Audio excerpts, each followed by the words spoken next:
Looking for a cool drill for your soccer team? Check this out. You've got a switch coming to the left back here. This left back's playing up here into the flank. You've got a winger, a number 11, basically pinning this defender out wide in the flank. As soon as he goes out, puts his feet near the line. He checks in with just a dummy, the tailor 2 runs. He checks in lightly and then bursts forward. And it's all about timing here. Timing's on, left foot pass.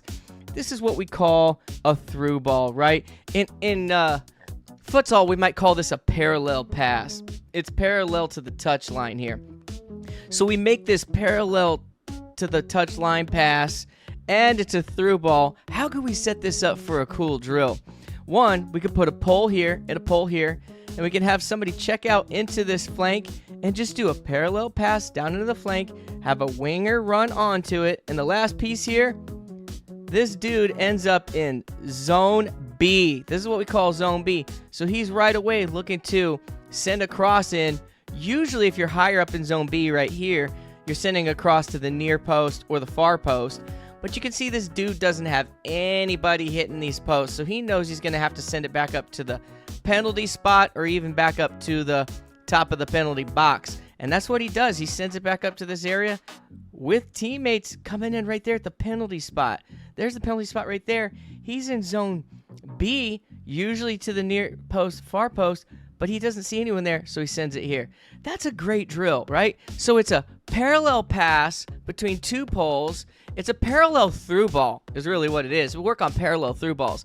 Making good passes down the touch line, keeping it in bounds, having a winger sprint onto it, and as he gets a step near that ball, whips that ball into a mini goal in the middle, and the mini goal could be sitting at the near post, the far post, depending upon how deep he is into zone B. Now check this out when I see zone B. So here's a little grid I made. Here's zone A.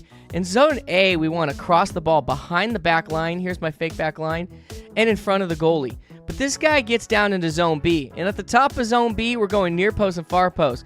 But he's like almost at the end line. So he's looking, I got to come back to the penalty shot. Well, good. Guess what? In zone D, if he was in a little bit right there in that half space, he would be automatically going to the penalty or to the top of the penalty box. And then zone C, of course, we just find the open player. So these are the A, B, C, D zones we use when it comes to crosses.